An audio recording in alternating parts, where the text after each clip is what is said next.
औज़ुबिल्लाहिमिनश्शैतानिर्रजीम बिस्मिल्लाहिर्रहमानिर्रहीम। आज मैं लॉ ऑफ इनहेरेंस विरासत की तकसीम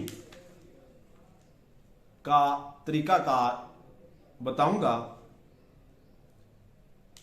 जब भी कोई मुसलमान फौत होता है और वो अपनी विरासत छोड़ता है तो उस पर जो सबसे पहला हक होता है वो उसके कफन दफन का होता है। अब उसकी विरासत में से जो पहला चीज निकालनी होती है वो उसके कफन दफन के अखराजात। नंबर 2, अगर मरने वाले ने कोई किसी से कर्जा हासिल किया हो तो वो कर्जे की रकम उसकी प्रॉपर्टी में से निकाली जाएगी। नंबर 3, वसीयत विल।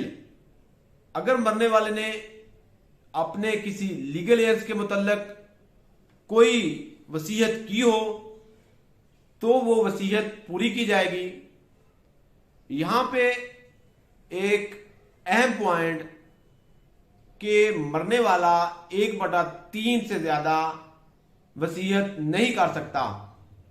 अगर वो करता है किसी भी लीगल एयर्स के हक में तो अगर बाकी जो उसके लीगल वारसान हैं अगर वो उस वसीयत पर एग्री होते हैं तो वो इंप्लीमेंट होगी, वरना वो इंप्लीमेंट नहीं होगी। नंबर 4, मरने वाले के वालिदैन, उनका जो हक बनता है बामुताबिक शरीयत उन्हें मिलेगा। नंबर 5, ज़ौज स्पाउसेस, उनका हिस्सा। नंबर 6, बच्चे चिल्ड्रन। नंबर 7, बहन भाई। अब ये वो राइट्स हैं जो मैयत के मरने के बाद उनके जो लीगल एयर्स हैं उनका जो कफन दफन, कर्जा और वसीयत की अदायगी के बाद जो रिमेनिंग उसका शेयर बचेगा वो प्रॉपर्टी या इन कैश की शक्ल में अगर उसकी कोई प्रॉपर्टी हो तो वो उसके लीगल वारसान में तकसीम होगी। अब इसमें जो कुरान मजीद में सूरत निसा आयत नंबर 11 मुकम्मल इन डिटेल बता दिया गया है कि जो बामुताबिक शरीयत मरने वाले के लीगल एयर्स के दरमियान जो प्रॉपर्टी की तकसीम होगी वो मुकम्मल बता दी गई है। इसी तरह ही जो सूरत निसा आयत नंबर 12 ये भी प्रॉपर्टी की तकसीम के बारे में अल्लाह तबारक व तआला ने तमाम हिस्सेदार जो मरने वाले के हैं उनका जो हिस्सा बामुताबिक शरीयत बनेगा उसकी मुकम्मल डिटेल बता दी गई है। इसी तरह ही आयत नंबर 176 सूरत निसा। अब जो एक मर्द है उसका हिस्सा 2 औरतों के बराबर होगा, नंबर 1। नंबर 2, अगर मैयत के वारसान में 2 या 2 से ज्यादा लड़कियां हों तो उन्हें विरासत का 2/3 हिस्सा दिया जाएगा। अगर मैयत के वालिदैन जिंदा हों तो 1/6 हिस्सा वालिदैन को मिलेगा। और ये जो 1/6 हिस्सा उस सूरत में मिलेगा जब मरने वाले की अपनी भी औलाद हो तो। अगर मैयत साहिब औलाद ना हो तो उसके वालिदैन ही उसके वारिस हो तो मां को 3रा हिस्सा मिलेगा। यानी कि 33% मां और 66% जो है उसका प्रॉपर्टी का शेयर वो उसके वालिद को मिलेगा। मैयत के दीगर बहन भाई हों तो उनको विरासत का जो मरने वाला छोड़ के गया हो उसको 1/6 हिस्सा मिलेगा।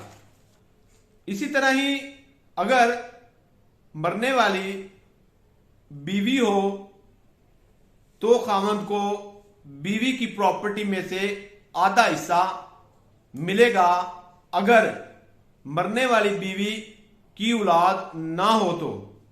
और अगर मैयत बीवी हो तो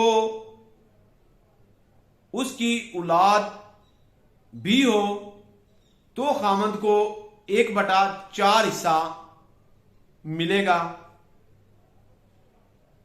अब अगर खामंद फौत हो जाता है और वो साहिब औलाद है तो उसकी बेवा को 1/8 हिस्सा बामुताबिक शरीयत मिलेगा। अब अगर कोई मर्द मर जाए और उसकी कोई औलाद ना हो, उसकी एक ही बहन हो तो वो बहन उसके प्रॉपर्टी की निसफ की मालिक है। अगर 2 बहन भाई हैं, बहन फौत हो जाती है तो प्रॉपर्टी का टोटल मालिक उसका भाई होगा। इसमें अगर बीवी फौत हो जाए और बीवी की कोई प्रॉपर्टी मौजूद हो तो खामंद उसका आधा हिस्सा लेगा, जबकि बाकी जो प्रॉपर्टी है वो बीवी के भाइयों को मिलेगी। अब अगर मैयत बगैर औलाद के मर जाए यानी कि उसकी कोई औलाद ना हो और ना ही उसकी कोई बीवी हो तो जो प्रॉपर्टी है वो उसके टोटल वालदैन की तरफ शिफ्ट हो जाएगी। अब इसी तरह ही अगर खामंद फौत हो जाए और उसकी कोई औलाद ना हो तो बीवी को 1/4 हिस्सा उसकी प्रॉपर्टी में से दिया जाएगा। जो कुरान मजीद में सूरत निसा आयत नंबर 11 का तर्जमा तुम्हारी औलाद के बारे में अल्लाह तुम्हें हदायत करता है कि मर्द का हिस्सा 2 औरतों के बराबर है। अगर मैयत के वारस 2 से ज्यादा लड़कियां हों तो इस तरके का 2/3 दिया जाएगा और अगर एक ही लड़की वारस हो तो आधा तरका इसका है। अगर मैयत साहिब औलाद हो तो इसके वालदैन में से हर एक को तरके का 6ठा हिस्सा मिलना चाहिए और अगर वो साहिब औलाद ना हो और सिर्फ वालदैन ही इसके वारस हों तो मां को 3रा हिस्सा दिया जाएगा और दीगर मैयत के भाई बहन भी हों तो मां 6ठे हिस्से की हकदारा होगी। ये सब हिस्से इस वक्त निकाले जाएंगे जब के वसीयत जो मैयत ने की हो पूरी कर दी जाए और कर्ज जो इस पर हो अदा कर दिया जाए। तुम नहीं जानते कि तुम्हारे मां बाप और तुम्हारी औलाद में कौन बिल्लिहाज नफा तुम से करीब तर है। ये हिस्से अल्लाह ताला के मुकर्रर कर दिए हैं और अल्लाह ताला सब हिस्सों से वाकफ और सारी मुसाहलतों को जानने वाला है।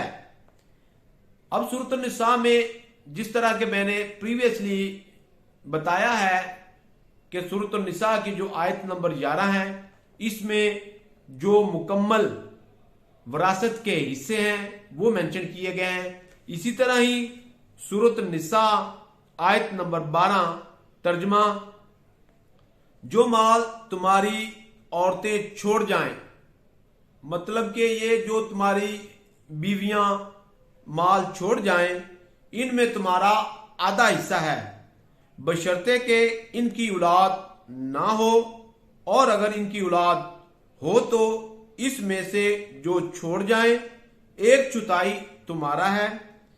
इस वसीयत के बाद जो वो कर जाएं,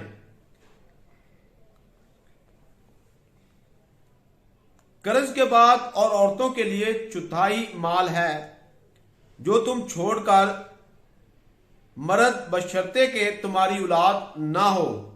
बस अगर तुम्हारी औलाद हो तो जो तुमने छोड़ दिए इसमें इनका 8वां हिस्सा है, इस वसीयत के बाद जो तुम कर जाओ। बाप बेटा कुछ नहीं रखना, इस मैयत का एक भाई या बहन हो तो दोनों में ही 1/6 हिस्सा है। बस अगर इससे ज्यादा हो तो 1/3 में सब शरीक हैं। वसीयत की बात हो चुकी हो या कर्ज के बाद, बशर्ते के औरों को नुकसान ना हो, ये अल्लाह का हुक्म है।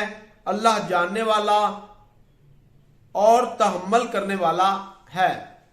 इसी तरह ही जो सूरत निसा आयत नंबर 176 तर्जमा, अगर कोई मर्द मर जाए जिसकी औलाद ना हो मगर इसकी एक बहन हो, इसे तरके का निसफ हिस्सा मिलेगा। अगर बहन पहले मरे तो वो मर्द खुद इसका वारिस होगा। अगर इसकी बहन की औलाद ना हो और अगर वो 2 मर्द औरतें हों, इनके लिए तरके का 2/3 होगा। और अगर भाई बहन में कोई मर्द और औरतें हों तो मर्द के लिए 2 औरतों के हिस्से की मानंद होगा। अल्लाह तुम पर वाजिया करता है ताकि तुम भटक ना जाओ, और अल्लाह हर बात को जानता है।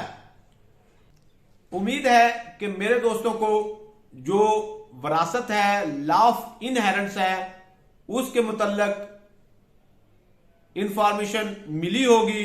उम्मीद है कि मेरे दोस्तों को मेरी ये काविश जरूर पसंद आई होगी। अस्सलाम वालेकुम।